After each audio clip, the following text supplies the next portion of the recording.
Jack, I guess you weren't kidding about your fitness the other day. You won 3 setters in a row here. Yeah, it's pretty good about that. Like I said all week, feel confident in my body, trust it fully now.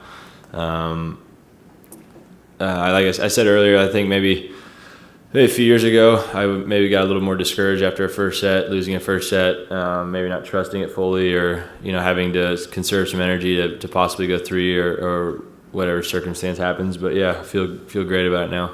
Is the body holding it well enough to play doubles and singles and everything? I got a later start to the year, so I'm thinking I'm a little more fresh than the other guys. But it's holding up well, and my physio is doing a good job of keeping me healthy and fresh.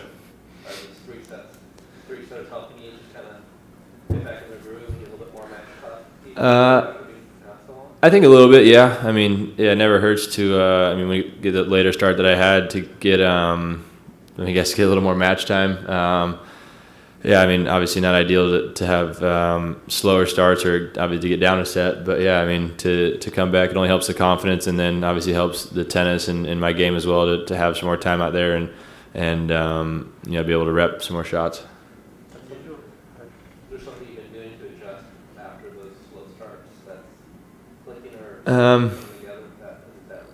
My first 2 were maybe slower starts today. I was actually up a break in the first and second early, and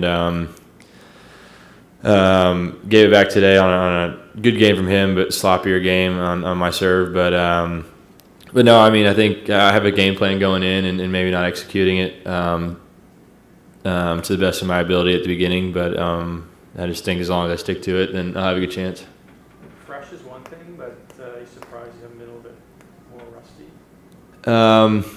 I think whoever watched the first set of my first match saw that I was maybe a little rusty. Either that or maybe a little bit of nerves. I usually don't get too nervous before matches or when I go out to play, but that first one I was definitely a little slow at the feed, and shots weren't clicking. But I was able to get that one back and turn that one around. And I think the deeper I go in tournaments, singles or doubles or whatever it is, I think I play actually a little better. I was happy to get through those first few, and now I feel pretty good.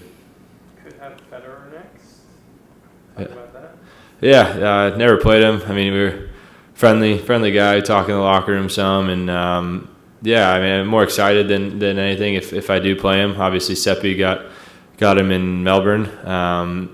But yeah, if I get the chance to play, I haven't played one of those top, as some people say, those top 4 guys. I haven't been able to play one in a match, but I would look forward to it, and especially here in the States, to be able to play them would be pretty fun. Did you watch a lot of the AO when you were out? Not really. I was at home in Kansas City. I told my family, let's not turn it on very much, because I'm a pretty competitive person, and it's more frustrating for me to watch. Having the injury, not being able to be there was disappointing for me. But I tuned in towards the end and watched some of the last matches and some great tennis again. But no, I was more focused on my brother's health, and I was at the hospital every single day, hours upon hours. So I didn't watch a whole lot. You mentioned the top 4 guys. Since you've been on tour, has one of them stood out as sort of the standard bearer of the men's tour? They're all unbelievable players. They've all proved themselves time and time again in every term, or pretty much every tournament on tour, every surface. Slams wise, obviously Roger is the leader, and Not since you've been on tour. yeah.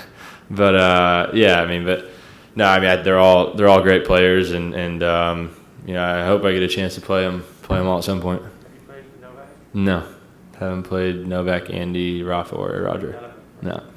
So what do you think would be so difficult about facing each of those guys? Break it down. I don't know.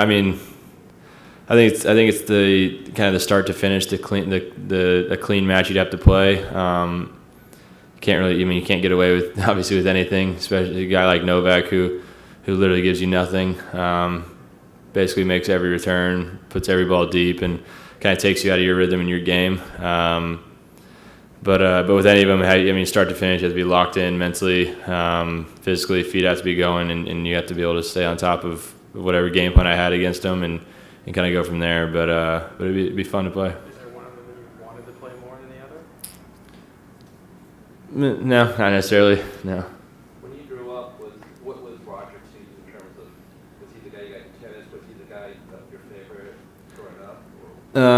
Roddick was a big one growing up. Obviously, both being from Nebraska and watching him, and I really started taking tennis seriously kind of right after he won the Open, and I was young, but I started playing seriously and kind of every day, and really kind of fell in love with the sport. But I mean, obviously, watching Roger from when he had the long hair and all that, and to now, I mean, maybe possibly best player of all time. A lot of people would say, and he's done some pretty incredible things and won every tournament you possibly can, pretty much. And so I think he's kind of a walking legend. But hopefully, if he can get it done tonight, then I'd look forward to it tomorrow. So you were one of these guys who idolized him when you were growing up. It was more Andy.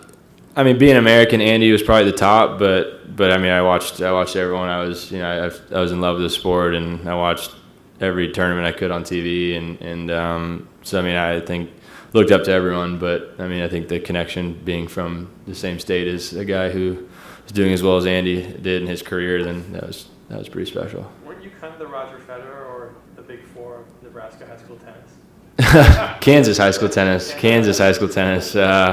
Yeah, that's different level, but Undefeated, right? yeah, that's. So you were like the Federer of We can say that. Yeah, I'll take that one.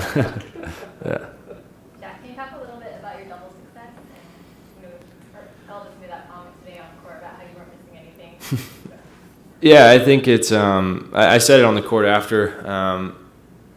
I think Vasek and I mean, I guess for myself, I just like to have fun out there. Honestly, I think, and people see that when we play. I mean, obviously, I'm competitive and I don't want to lose, but usually smiling a lot of the time, talking to people in the crowd, whatever it is, kind of joking around. I think that's part of why either myself or Vasek and I do really well together. It's we just have fun, and when you keep it light like that, especially in doubles, you almost play better. When you get really uptight and stressed out and nitpicking every shot or whatever it is, you tend to play a little worse. So I think that's probably a big part of it, just having fun and playing loose. Are you guys planning to play together more this year? Yeah, we're planning on playing all the Masters and slams, and then wherever we're playing the same schedule outside of that. But we have a little bit different schedules, but.